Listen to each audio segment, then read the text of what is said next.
Bangladesh cricket বোর্ডের কর্মকর্তারা কোনো প্লেয়ারের উন্নতি চায় না, এটা এখন কিন্তু স্পষ্ট হয়ে গেছে।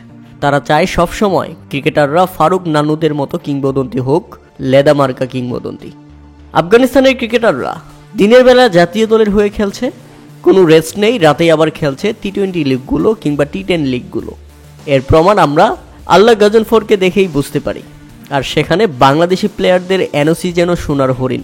এর আগের ভিডিওতে আমি বলেছিলাম, বাংলাদেশ ক্রিকেট বোর্ড বিসিবি কখনোই চায় না তাদের একটা ক্রিকেটার বিশ্বমঞ্চে খেলুক, বিশ্বমঞ্চে খেলে নিজেদের কনফিডেন্স বাড়াক, নিজেদেরকে আরও বিল্ড আপ করুক, নিজেদেরকে পরিচয় করিয়ে দেখ বিশ্বের কাছে, পরমঞ্চে পারফর্ম করে নিজেদের অভিজ্ঞতা বাড়াক। এটা বাংলাদেশ ক্রিকেট বোর্ড জীবনেও চায় না। আর যদি চাইতো তাহলে তাদের এনওসি নিয়ে এত নাটক করতো না। বিগ ব্যাশ খেলার জন্য রিশাদ হোসেনকে বলা হচ্ছিল 10 দিনের জন্য এনওসি দিবে, আবার কখনো বলা হচ্ছিল ফুল এনওসি দিবে। আর এখন নাটক শেষ, বিগ ব্যাশ খেলার জন্য কোনো ধরনের এনওসি পাচ্ছে না রিশাদ হোসেন।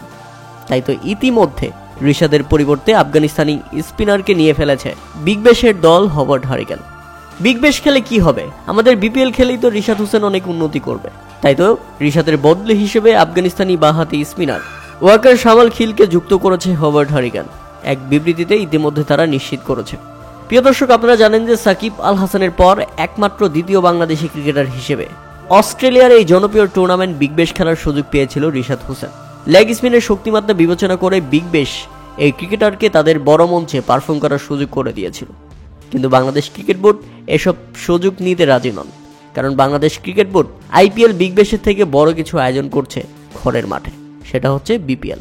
আর কিছু বলার সুযোগ নেই। আপনাদের মতামত অবশ্যই আমাদের কমেন্ট করে জানাবেন, কারণ আমরা আগে থেকেই জানি, এর আগেও পাপন সাহেব বলে গেছেন, বিপিএল সবসময় আইপিএল বিগ ব্যাশের থেকে বড় টুর্নামেন্ট।